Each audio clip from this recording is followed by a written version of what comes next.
just, unmute yourself, okay? Okay, first of all, thank you for joining. I'm glad to see all of you there.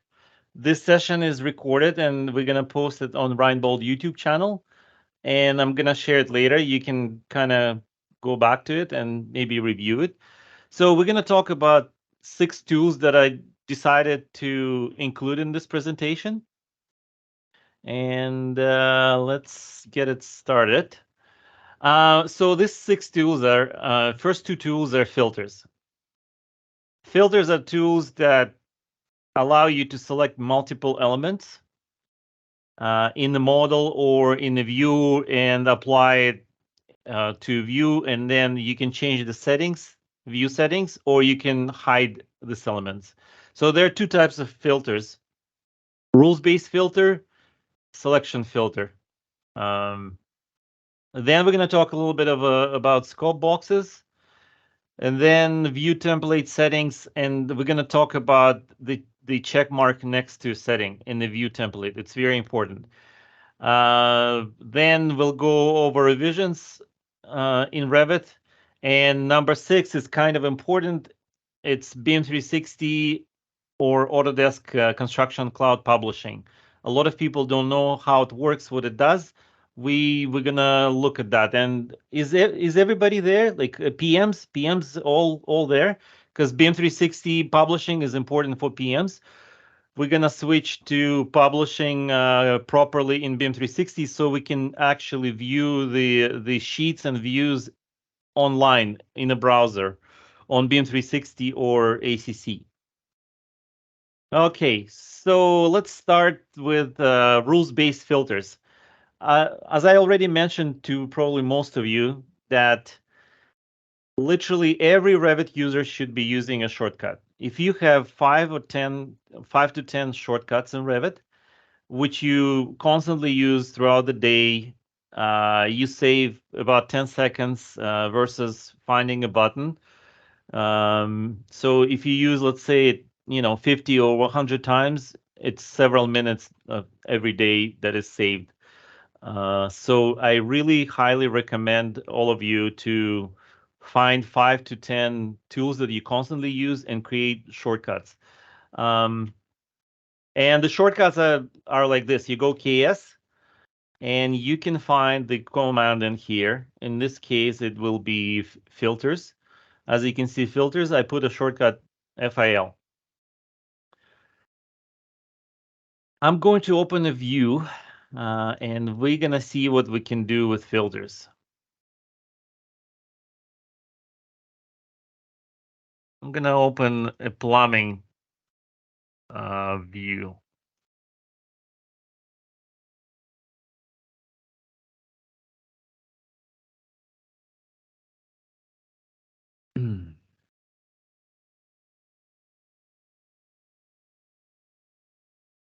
Maybe another one. Let's see what we have.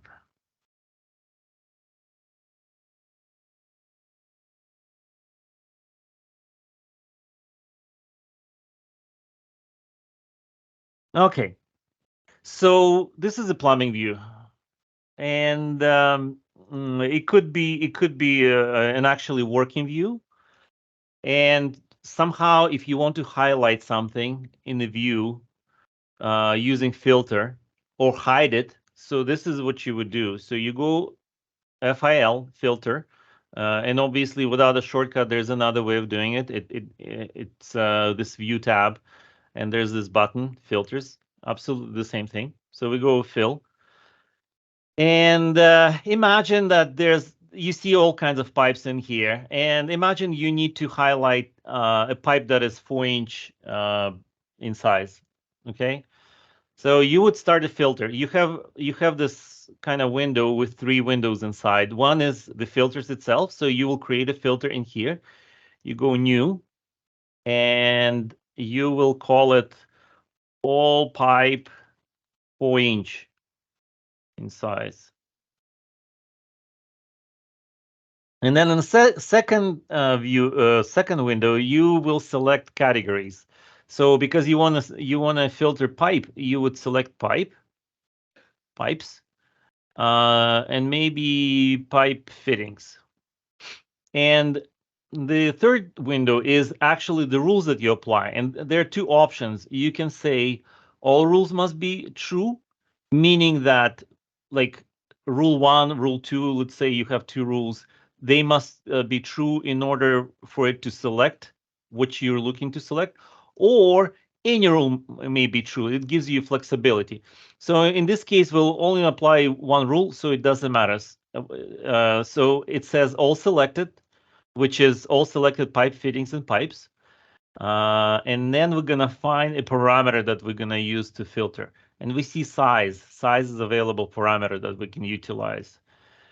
And in here, as you can see, there's about 12 different options. Equals, does not equal, is greater, very, very much flexible what you select.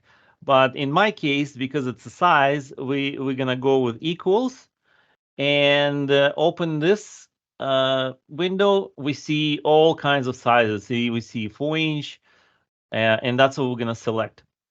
So I'm gonna select and click OK. I created the filter. And now I need to bring this filter into this view. So I go VV, filters, add, and I'm gonna find this selection. Oops, not selection. I'm sorry. This rule-based filter in here, all pipe 4-inch. As you can see, it's brought right in here, and visibility is turned on. I'm going to highlight it with a different color. So I'm gonna select like red color for the pipe line, but also to highlight even better, I'm going to select the pattern, which is solid, and also I'm going to select it red. Click OK and OK.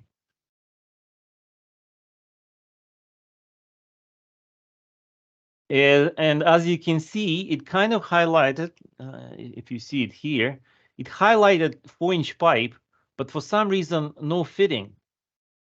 So let's click on the fitting and understand why it wasn't included. And we see that the overall size of this fitting is actually 4-inch and 4-inch because it has two connectors, and it basically shows two sizes. So what I need to go is I need to do a filter again, find this filter, and I'm going to create a new rule. Any rule may be true, add a rule, and I'm going to select again the parameter size equals and select 4 and 4. So this is applicable to fittings with two sizes. Click OK.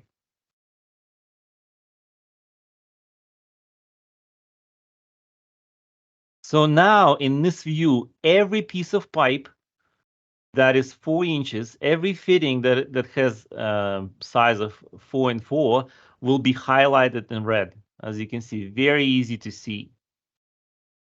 And as you can see, the flexibility on this filters is tremendous. You can select any category, and you can select and utilize any parameter available. So, and obviously another thing you can do, you can hide with filters. So now I can turn off visibility, and this pipe will just disappear from the view.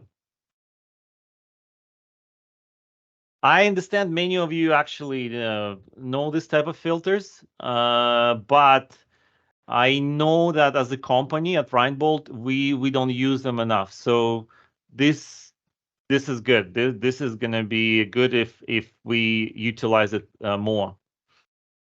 So that was the selection. Sorry, a rules-based filter. Actually, I have a little snippet in this presentation. You can view it later too, how it's done. Very simple. So second type of filter is selection filter. And selection type of filter is actually not used at Reinbold. Like I see 99% of projects, and we don't use selection type of filter, which is a very, very powerful filter. So I'm going to open a different view for this purpose. I'm going to select maybe something with ventilation. Maybe this MHV level 1S.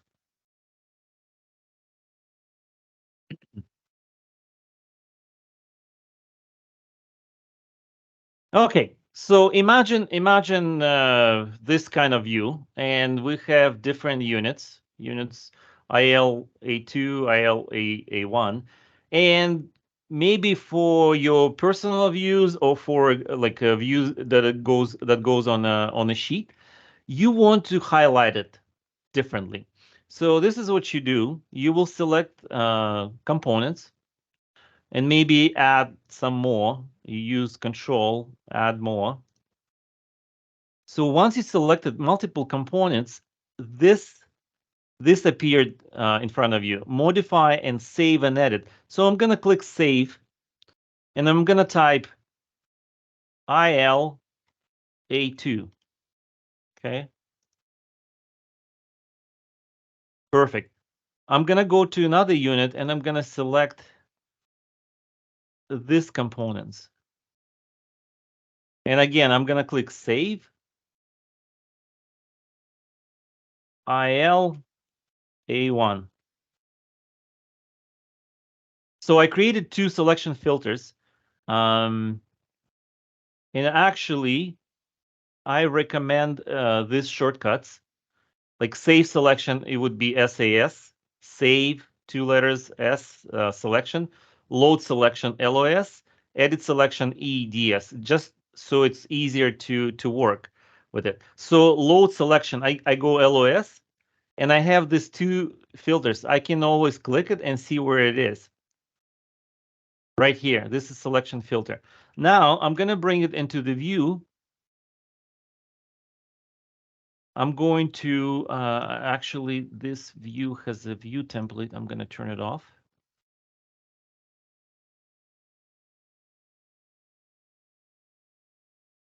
And I'm going to go VV, view settings, and I will bring this to selection filters. Selection filters always live here at the bottom. So I'm going to bring them into this view, and I'm going to highlight them differently.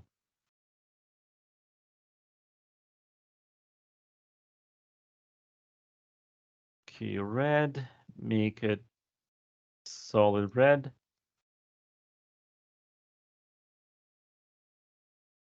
And this one will be, I don't know, blue, for example.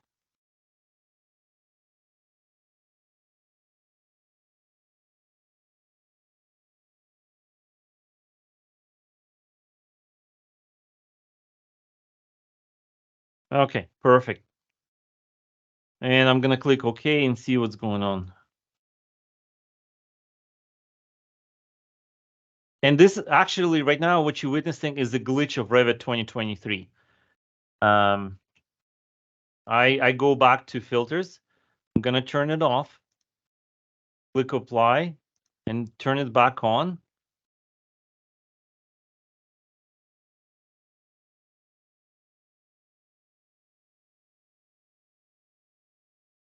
Still, I don't understand why I didn't highlight the filter 2. Oh, okay, that's why. I didn't do the solid fill, and nobody saw it. Nobody mentioned it to me. There you go. Again, there's a glitch. I noticed it when I was doing this presentation that Revit 2023, it glitches like that. Unfortunately, it's because the Revit 2023 is still early. So I'm gonna turn it off and turn it back on.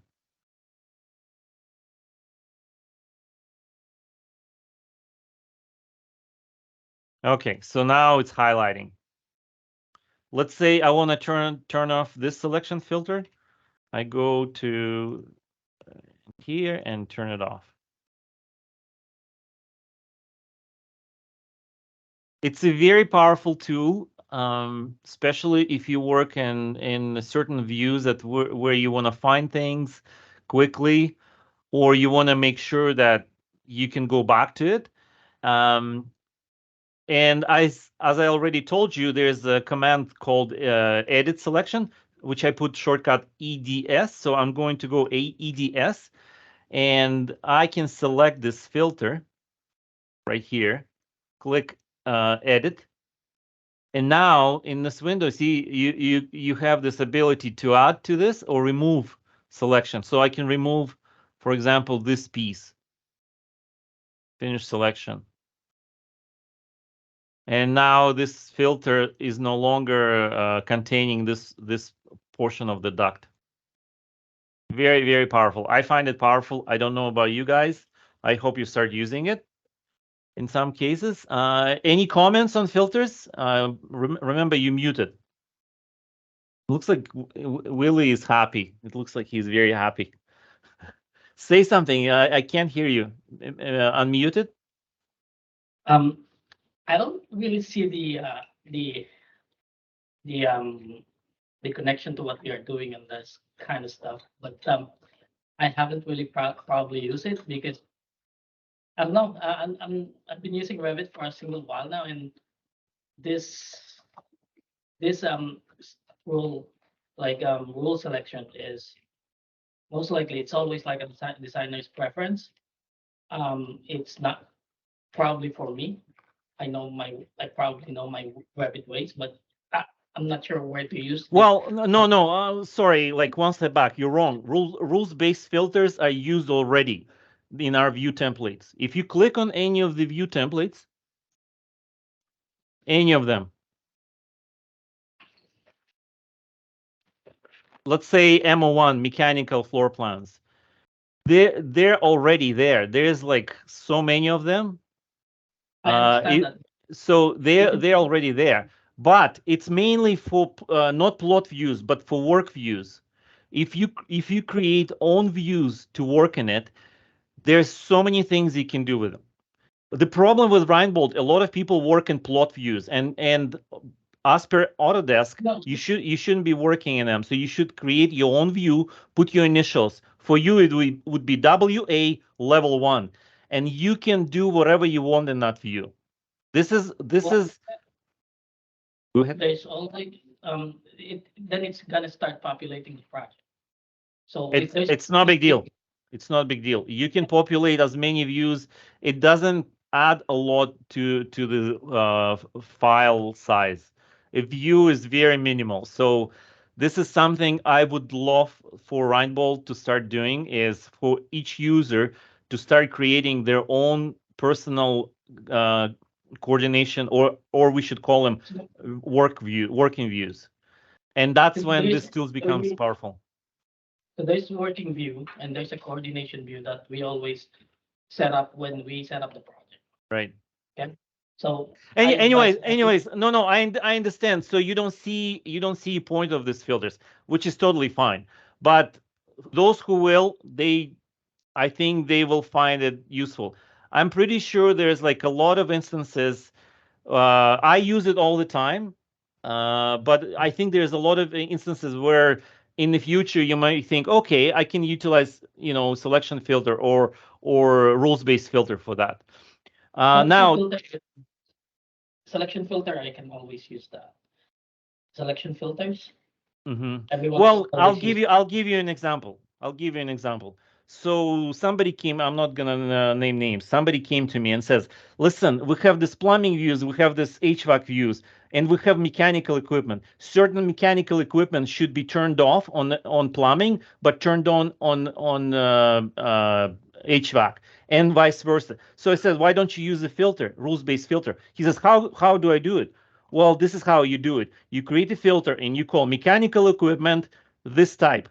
And then you find a parameter that you can utilize for filter and apply to it. And then you turn it off. So it works for one view template and it also works for another view template. This is just a basic example. And it happens all the time. There's a lot of things that you can utilize rules-based filters. It should be already on a template that we. So, for example, not everything is on the view template. Unfortunately, like we can't make it 100% ideal for every project. So projects vary and things happen. Anyways, I think we're spending too much time. We're already at 9:34. Any other questions about it? How it works? Like I understand you went into a little bit different. You went to discussing whether it can be used or not. I'm giving Well, you I this can as a tool. Yeah. I can see the way we can use it. It's like the view filters when you look at it. It's always you just said it's project specific, but most of the time that we are like the filters should be we should have series of filters in our drawing. But again, we can always go to that point. Anyways, the tool is there, and if you find ways to use it, I think it can be time saver. Okay, next one, scope box. You guys, you all use scope boxes one way or another. Um, so anybody can give me an idea what scope box is? Who is the best designer, like in Toronto? Willie, tell me what scope box is. No? Our Lucas Pital. Lucas Okay, Pital. okay. So very simple. Scope box is a 3D box that when applied to view, it will basically show what's inside of the scope box and not show what's outside of the scope box. So let's have a look at an example. I'm gonna create a view.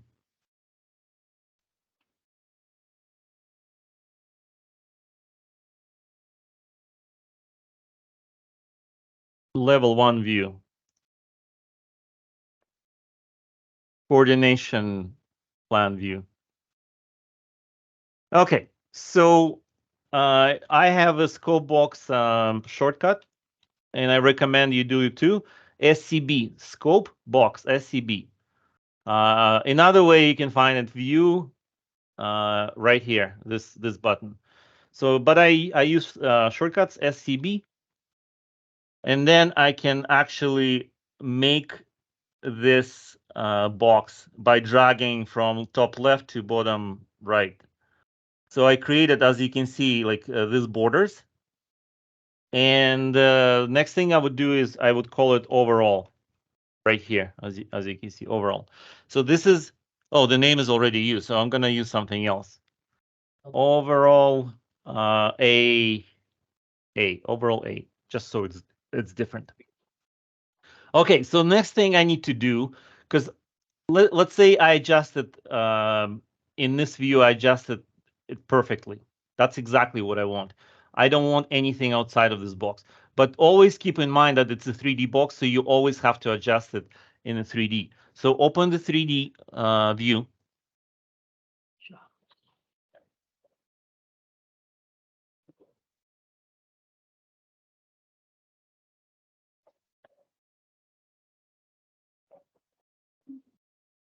Okay, so switching back and forth between these two views. Grab this scope box and switch back to 3D, so you will see where it is. Okay.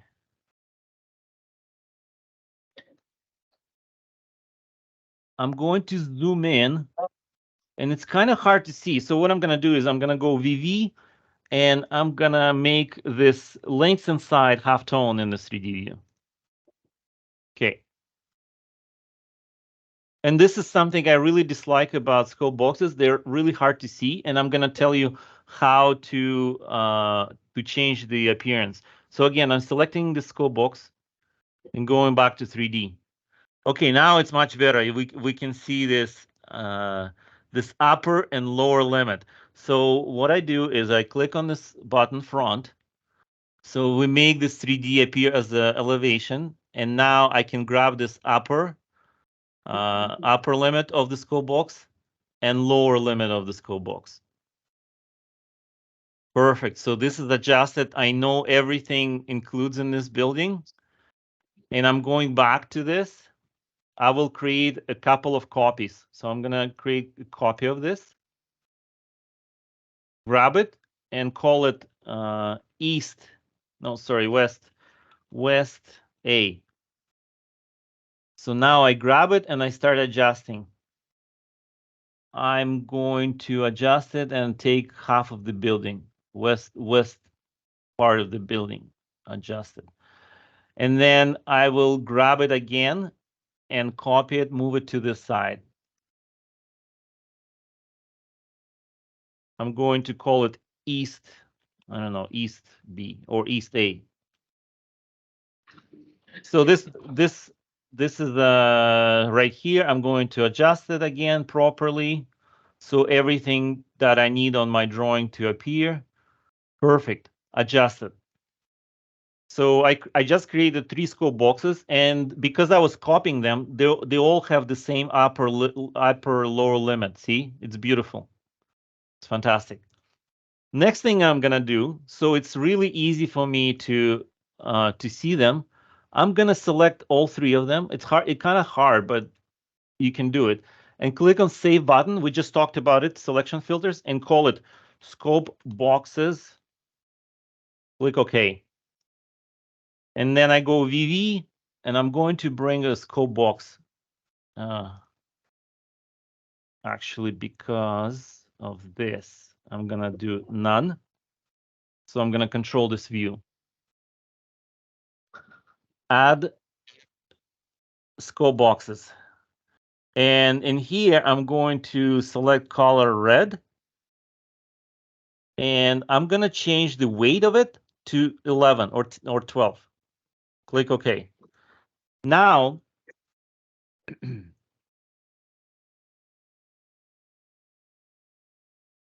I think I need to turn it on.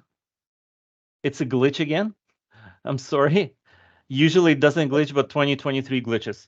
So now it's right here, and you will see all 3 scope boxes. It's a thing of beauty. Now you can easily adjust it. You select this, for example, which is West A. You can see the name of it. And maybe adjust it like this. Maybe you want to rename it and call it Northwest. And obviously, the way the scope box works, you can apply it to absolutely any view, and I will apply it to this 3D view. And obviously, what's going to happen is everything that is outside of that scope box will be turned off, except for scope boxes from a linked file. See, like all of the scope boxes, they still appear. It's a standard Revit setting, but everything else is kind of like turned off. You only see what's inside of the scope box. And actually, I can go VV and turn off scope boxes, and then this view is gonna look even better.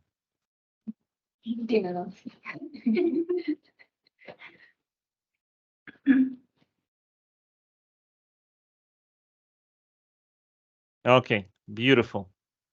A very nice scope box applied to a nice view. Everything looks clean. And that's why we use scope boxes. And another thing why I use filtering here. Funny enough, in view settings, if you try to do change scope box appearance, it will not let you do it. Or maybe it does. Scope box. No, it doesn't. In scope box can only be overridden like I did in color with the selection filter. It's a really weird thing in Revit, but you cannot override it unless you apply a selection filter. That's what I use all the time. I use selection filter to select scope boxes and apply a different setting so I can easily see it in my views. Okay? Does it make sense? Okay. Moving on. Next. So this in this presentation, you will see the same thing I showed you. Okay, view template, importance of a check mark in settings. It's a very simple thing, but important. So let's see if one of these view templates is applied. So let's say it's MO1 is applied.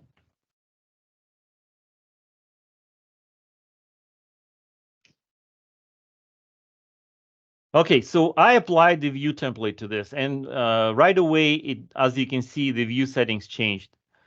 In this, when you open it like this, these are things to keep in mind, and people don't pay attention to this.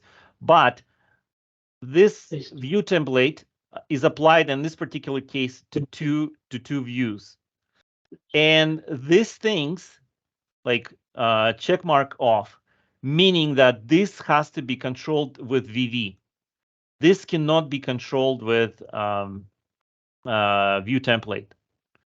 So, for example, if you want to control the Revit links, it has to be individual. If you want to control the scale, it has to be individual. And sometimes what I do is if I want to apply the setting, like for example, all Revit link setting to all of these views, what I would do is I would go check mark, click apply. So it will override all of the RVT links. And then I would check back, check off back and apply again. So now I apply the same setting to all of these views. Same thing with the view range. Sometimes I create a single view range that I want to apply to all of the views. Let's say in this case it's 0, 0, and then I would go 4 feet and then change it associated level and make it, let's say, 10 feet and apply. Now I'm going to apply this check mark, apply. So this view range setting will apply to all of the views. So this is a very important thing to keep in mind, is to look at these check marks. I just ran into several people that they didn't really understand what it was doing, which is kind of weird. But it's important to know it. Okay.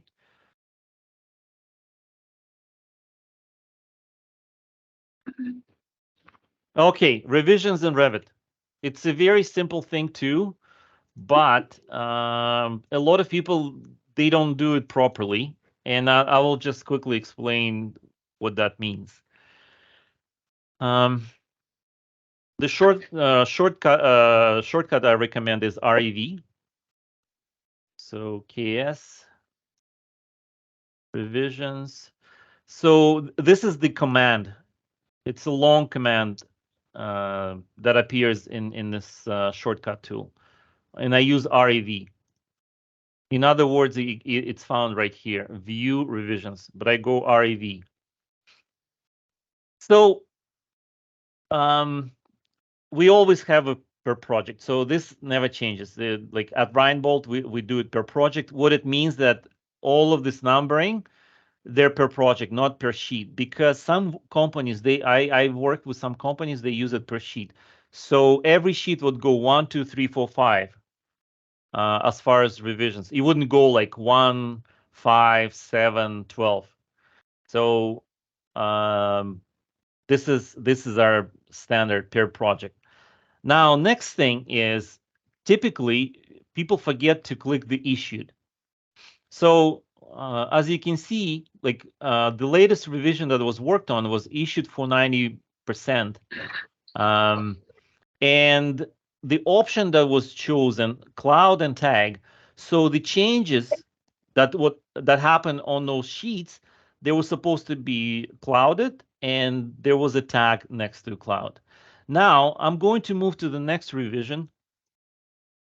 I'm gonna put the date, let's say 10/23, issued for 100% DV. Now, because we're gonna start working on it, I assume that issued 490DD was issued and submitted. So it has to be clicked issued. It gets grayed out. And actually, before that, you probably want to change it to none, because you don't want any of the clouds from this revision to appear on this revision. So you check it as none, click issued, and okay, that's it. You got your next revision going. And the cool thing in Revit 2023, starting in Revit 2023, you can actually select multiple sheets like I just did.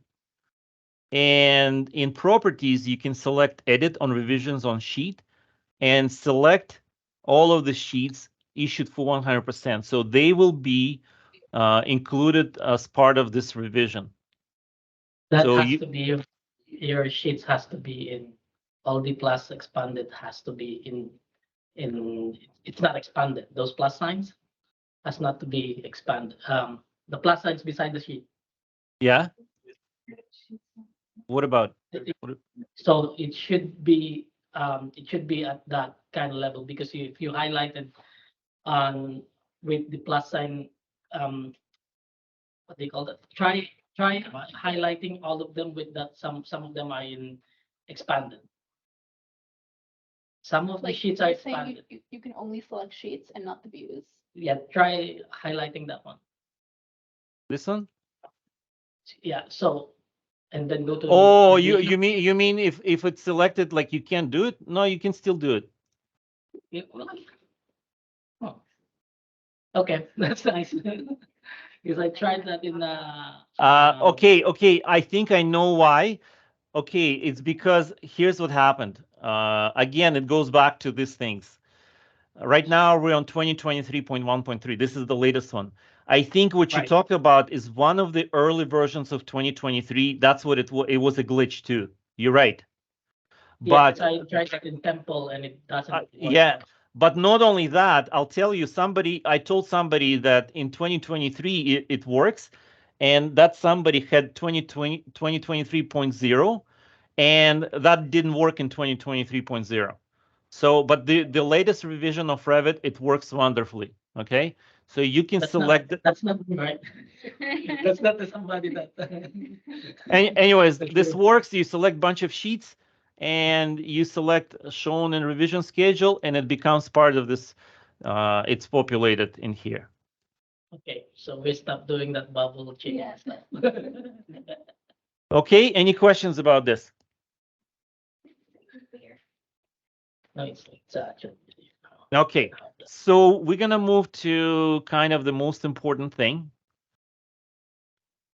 now, which is BIM 360 publishing. And I actually created a video, which I'm going to find right now, and I'm gonna start it. So we have a Reinbold engineering channel on YouTube. And I started putting some videos on it. They're unlisted. You can't find them unless you have a link. But this is a video that I created and for BIM 360 publishing, and I'm gonna maximize it and start it. So basically, when you're in a browser in BIM 360, as you normally would go, if you click on it,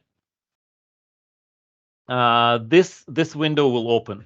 As you can see, sheets and views available, and it shows 3D view available. Okay, and when you click on 2D, nothing is available, no items. So the reason for that is because in publish settings, only one 3D view was turned on, and I'm gonna show how it's done. So you go to collaborate and the collaborate tab and publish settings, and the window like this will open. You need to create a new set called, you can call it BIM 360 publish. Click OK. After it's created, make sure that the check mark is put against it. Then you need to find at least one good 3D view or create a 3D view that you want to publish to BIM 360. So in this particular case, I created the 3D view called 3D.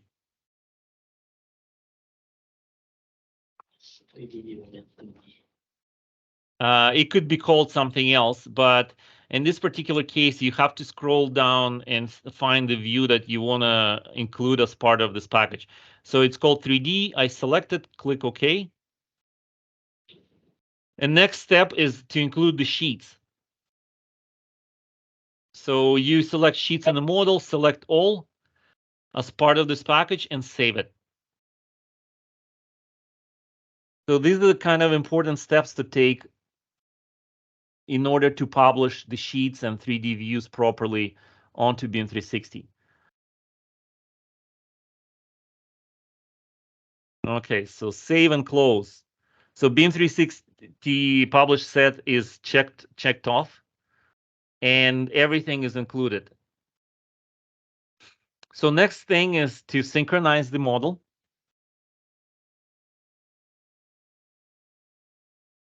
And after it's synchronized, it needs to be published.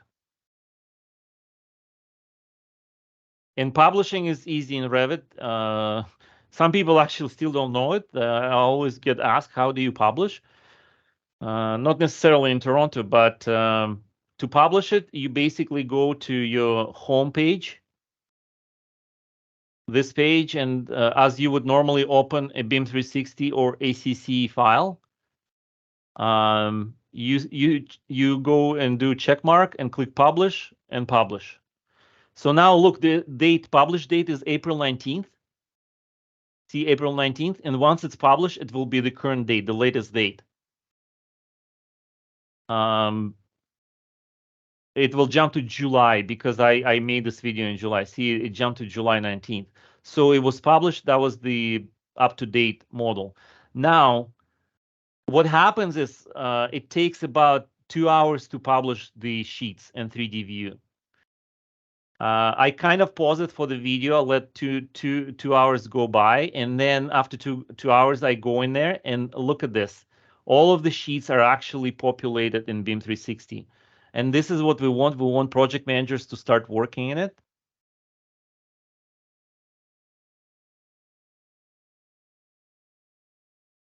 Yeah, and that's about it. I'm going to show you something. I'm gonna go to project.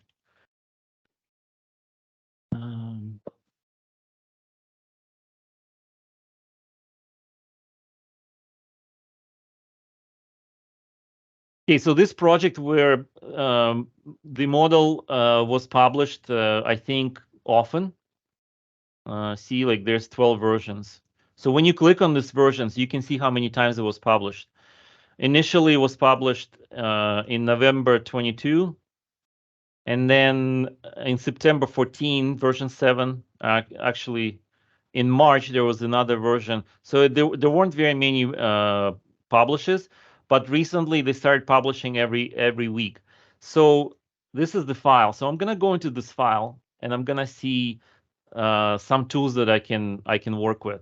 They are very powerful. For example, you can open the 3D view.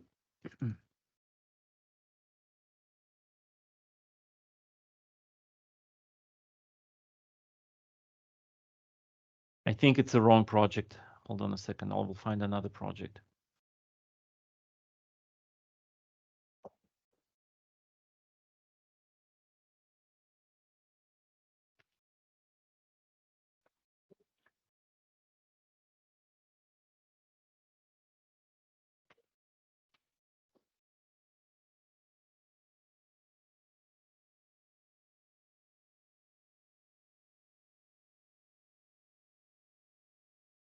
Okay, let's say this project.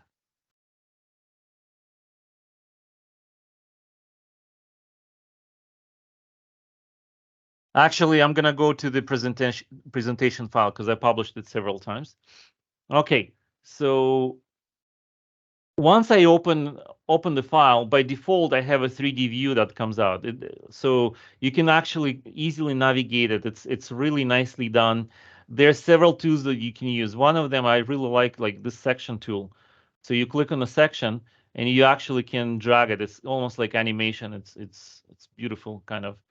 And you can see what happened in the 3D. Okay, so there's really not much there, but you can go level by level up and see what's going on. Okay, well, at least somebody designed some chairs. Really nice. I don't see a lot of done in here. Anyway, so this is 3D view. However, you can actually go to sheets and look at this. Okay, there are sheets already. So there is the powerful tool called compare. So what I do is I go to this tool, compare. It's right here in the top right corner, and I select this M204 from version 5, which is 1 week ago, and I will compare to version 3, same sheet, M204, and click compare.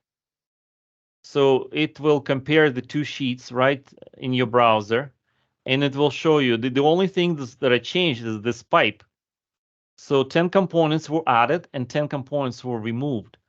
So this pipe, red pipe, was deleted and this pipe was added. It's a very, very powerful tool. I know a lot of project managers I used to work with in a different company. They utilize this tool to see how many changes were done, like in the 1 week or 2 weeks. And this is what I want to start doing. People in Kelowna, they already started doing it on a like weekly basis. They publish every of their jobs like at least once a week, so you can always go back and see what the changes that happened. And that basically is the end of my presentation. You guys, like, I think, like, you look like you're falling asleep after lunch. I think the only active person was Willie. I appreciate Willie. Any other questions? Well, another probably a suggestion that we're kind of challenging are like how do we? So there's two ways we can show a structural view in the sheet. So one is like an overlaying with another view, and we want to kind of like go back to the sheet and look at the structural or kind of 3D. So if we are going to have another filter that it sits in one view, can we also do that instead of like checking so many views, so many sections while designing? Well, I think I kind of know what you're talking about. It's I think the thing with structural views, you always have to have them with different view range, right? Right. Like, And also another thing is that when we set up our sheet, yeah. we don't want like too many views there. Like we have at the back, we have the structural view Mm-hmm. and we have our mechanical view. Right. Problem is that when we are not constantly working on the sheet, we are constantly working on the drawing. Like Mhm. if there's a way that can we filter out right away while working on a sheet view and on a view like plot view,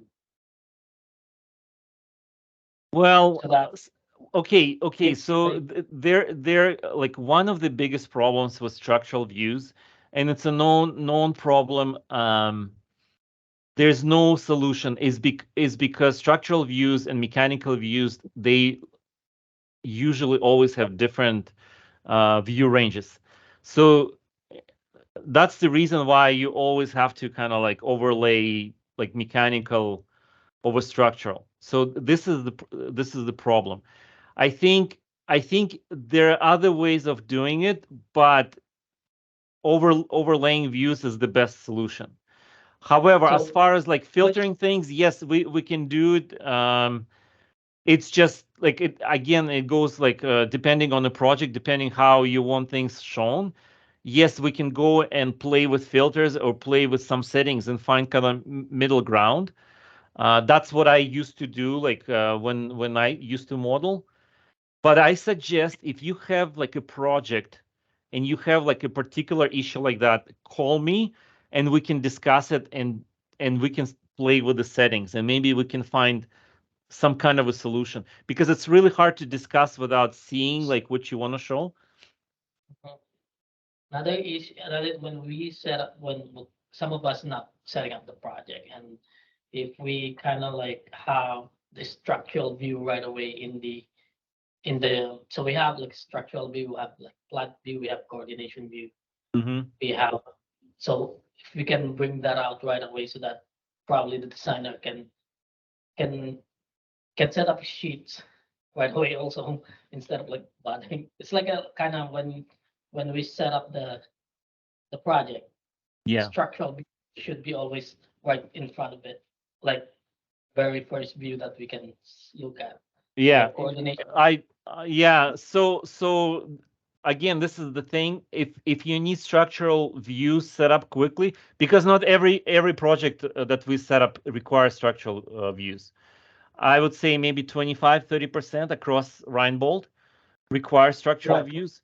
So we don't set them up by default. However, if a project needs structural views, I recommend you contact me and I can set them up fairly quickly.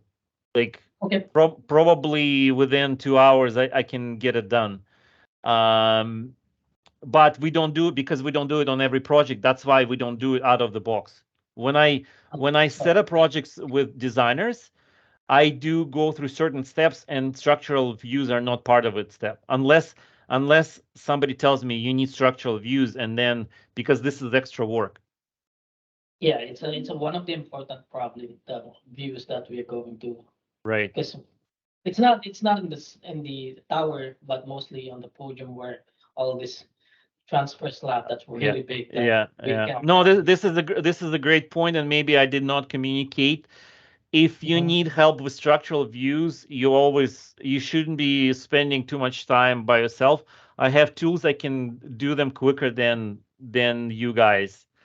I just need to understand what needs to be shown. Yep. And I know there was some email circulating, and I think maybe email came from Molson like a month ago, and I said yes, we can do it, but I need to see what you want to do, like Oh, because it's not always the same thing you want to show on structural views. We need to find the proper view range and apply it to everything else. So yes, if you have a problem like that, go to me. Call me and yep. say, hey, I have a project. I need structural views to be shown. Like I need to overlay them and I need to make sure everything, aligns properly. And I will do it for you. I will gladly do it for you. Okay, And great. you can actually take part of it like over Teams, and next time you may know like how you can do it yourself as well. Okay. Thanks, Ross. Okay. Okay. Thanks, Ross. Wait, Ross, I have a question really Sure. quick. Is there we were talking about filtering. Is there a way to separate mechanical equipment, plumbing equipment, and HVAC equipment? I know you can filter, like add rule-based filters on the templates, but the problem with that is, like, for example, if we have fans, right? The fans are Mhm. different. They're tagged as different models. They're Mhm. different whatever families and stuff. So every time we want to filter out fans from the plumbing view, I need to add like all the different model types to get rid of all the fans. And then I have to do the same thing for the heat pumps. And then I have to do, like, if I want plumbing mechanical equipment off of the HVAC mechanical equipment, I need to add a specific filter just for that family. So is there a way to like split mechanical equipment into HVAC and plumbing, so that you can use it's just one filter to like filter out all the plumbing mechanical equipment, and one filter just to filter out all the HVAC mechanical equipment? Yes, we can do that. Right now, we don't do it. Like, I mean, it would be nice if somebody called me with this and we would go over uh, and identify what should be filtered from what. All we need to understand is I, we can I think, add like a parameter, for example, yeah, I think we in need to in increase mechanical the number. equipment. Yeah. So you can add a family, we can see, you can add a parameter in the family that you can see it in a mechanical, plumbing, and HVAC view. So you can just check it on the properties. But then again, You have to do it for every family though. yeah, you have to do it every family. That's the problem with with mechanical equipment. Right. Okay. It's not just an element that we can In probably. in all honesty, if you have a problem like that, also call me. It literally will take me 10 minutes to set it up. It doesn't come as default out of the box. So, Okay. for example, exhaust fan is a part of HVAC, right? So HVAC, it would be like some kind of a parameter that says exhaust fan is HVAC. So then a pump would be maybe plumbing, even though it's still mechanical equipment. Is this the idea? Yeah, like it's sort of the idea, but like for example, if we have exhaust fans, Yeah. they're not all going to be the same family or like the same model or anything. Like sometimes Right. they'll be like Cook, or sometimes they'll be labeled as SQN, or sometimes they won't even say fan. It'll just be like the jumbled up like the manufacturer like thing they mix of letters and numbers they have. So you Right. have to like go in family and add a filter for that specific piece of equipment. Right. Right. So So I was just a very easy solution is to add another parameter, and this parameter would have like maybe a name like fan or something. So let's say you have maybe 10 different types of mechanical equipment. Uh, we can do it like it takes probably 10 minutes to do it, but it doesn't come out like this out of the box. And maybe it's something that we should discuss and apply it. So every mechanical equipment should have like another parameter that like shared parameter that would be called type of equipment, and then you can say it's exhaust fan or it's um, another type of like pump or something. But somebody needs to come up with the list of equipment, and then I can do it. Right now it doesn't work like that out of the box. But it can easily be done, like with again, a shared parameter. To add a shared parameter, it takes only like 2 or 3 minutes. So if you have a project like this, again, call me. Like, and you guys know, like you always good like to call me. Always call me if there's a problem like this. Sometimes it's like 10-minute solution.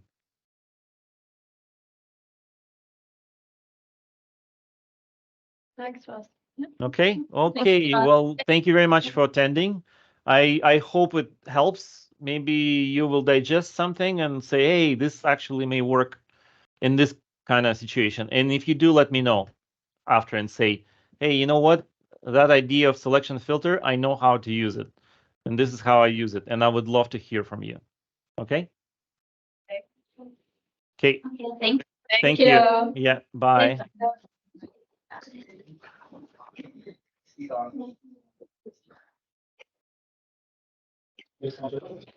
Okay.